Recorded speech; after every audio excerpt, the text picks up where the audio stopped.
লাইনে লে যাবে, লাইনে লেনে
সব মশার বিরুদ্ধে সুরক্ষা দিতে এলো বসুন্ধরা এক্সট্রিম অ্যারোসল। মশার বিরুদ্ধে এক্সট্রিম সুরক্ষা।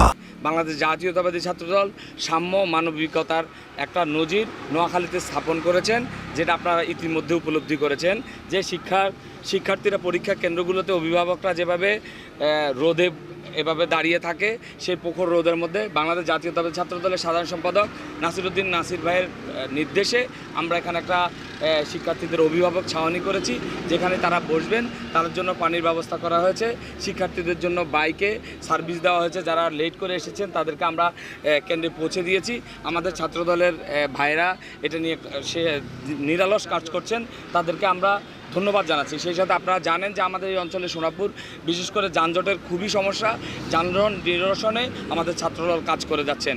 এই যে মহৎ যে কাজগুলো আমরা বিগত দিনে এই বাংলাদেশ জাতীয়তাবাদী ছাত্রদল এই কাজগুলো করেছেন, কিন্তু আমরা বিগত দিনে আমাদের ছাত্রদলের এই রাজনীতিকে আমরা সাধারণ মানুষের মাঝে এবং শিক্ষার্থীদের মাঝে তুলে ধরতে পারিনি। আপনারা জানেন যে ফ্যাসিস্ট একটা সরকার ছিলেন, আমাদের ছাত্র রাজনীতিতে আমাদেরকে উন্মুক্ত রাজনীতি করতে দেয়নি।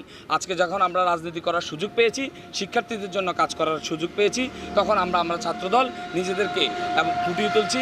এবং শিক্ষার্থী বান্ধব ছাত্র রাজনীতি, বাংলাদেশের ছাত্র রাজনীতি হবে শিক্ষার্থী বান্ধব এবং সাধারণ শিক্ষার্থীদের আনন্দ বেদনা মিলন বিরহের একটা প্রিয় পরিভাষক একটি ছাত্র সংগঠন আমাদের বাংলাদেশ জাতীয়তাবাদী ছাত্রদল।